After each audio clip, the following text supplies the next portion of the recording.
So, what a wild ride it's been for USC fans for about the past week and a half, where last week we opened up things talking about several big time wins USC got on the recruiting trail, and today we're picking up that conversation right where we left it off. Because earlier this morning, the Trojans got a massive win for one of the top prospects in the class of 2024. A 6'7" tight end standing 245 pounds playing his high school football in the state of Georgia, and of course, today we're talking about the talented tight end Walter Matthews and his commitment to the Trojans. Before we can jump into all of this, y'all know the drill. I have got to hear from you. Hop down to the comments, give me a Y for yes or an N for no. Are you excited that Matthews chose the Trojans? And let me know what you're thinking. If you're new to the channel, be sure to subscribe. Hit that bell notification as I do constant college football content. You don't want to miss any of it. And if you enjoyed the content, be sure to like and comment down below. Those interactions seem small, but they are truly massive to content creators such as myself, in both getting picked up and maintained by the YouTube algorithm. And we're on a push to 20,000 subscribers.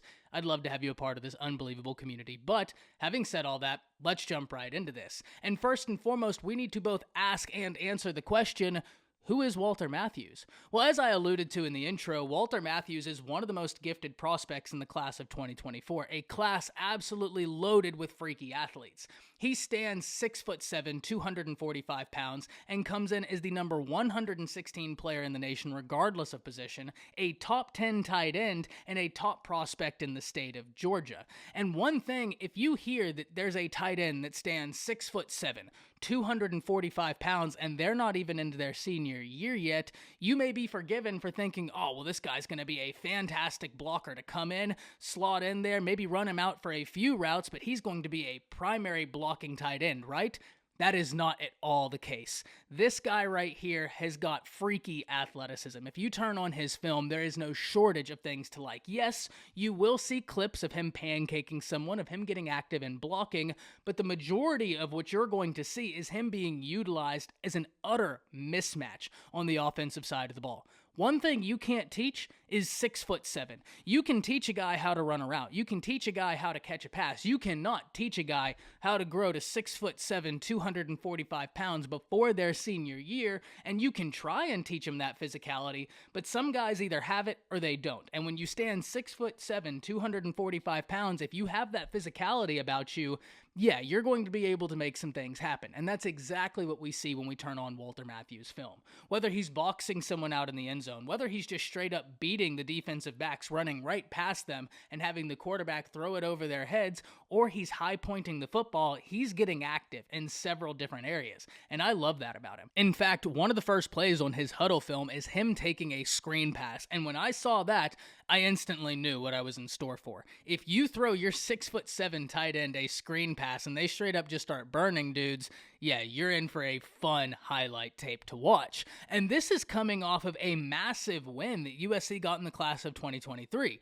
No, I'm not talking about Malachi Nelson, though I grant you that's a huge win. No, I'm not talking about Zachariah Branch or Tackett Curtis. Once again, I grant you those are massive wins, no argument here.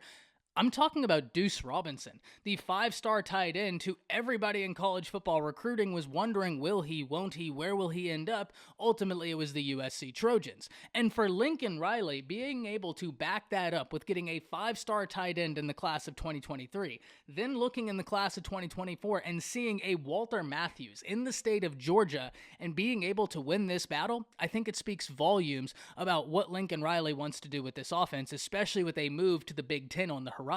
He realizes they're going to have a bit power sets if they want to be successful in the Big Ten. That's not to say they need to go away from what they do. It's just to say you're going to have to beef some things up. And I love the way he's doing it with the tight end position. I love how they're recruiting that position. Because if you've tuned into the channel, you have heard me talk about this regardless of the team. Tight ends are an utter mismatch in the modern era of college football. With what offenses want to do, if you can get an athletic tight end, you're going to be able to generate mismatches all over the field. If you don't believe me, just go look at the teams that have had success the past few years.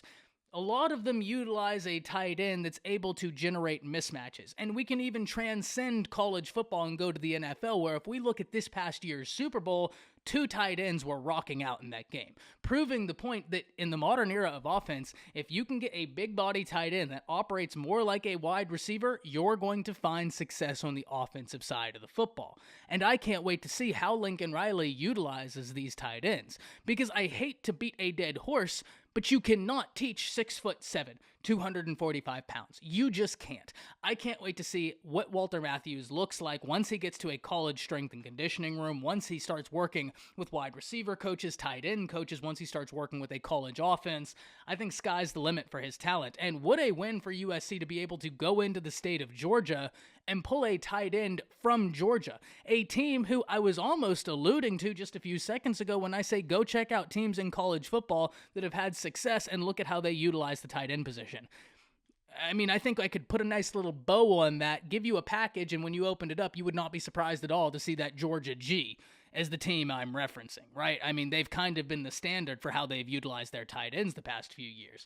So this is a massive win for the Trojans. And now we have to ask the question before we get out of here, what does this mean for their recruiting class? Well, it puts the Trojans within the top 20 recruiting classes in the nation with 10 prospects, just outside that top 15 status, coming in at number 16 in the nation. And that's exactly where you want to be. You have 10 guys in your recruiting class. You're a top 20 class in the nation, and we aren't even at the midway point of June. Nothing but time and opportunity out in front of USC. Several top prospects in the state of California to go, and we're seeing Lincoln Riley and the Trojans are having national success on the trail. Something I can't wait to see how they continue, but I can't wait to hear from all of you. Hop down to the comments, let me know what you're thinking. That's it. See you.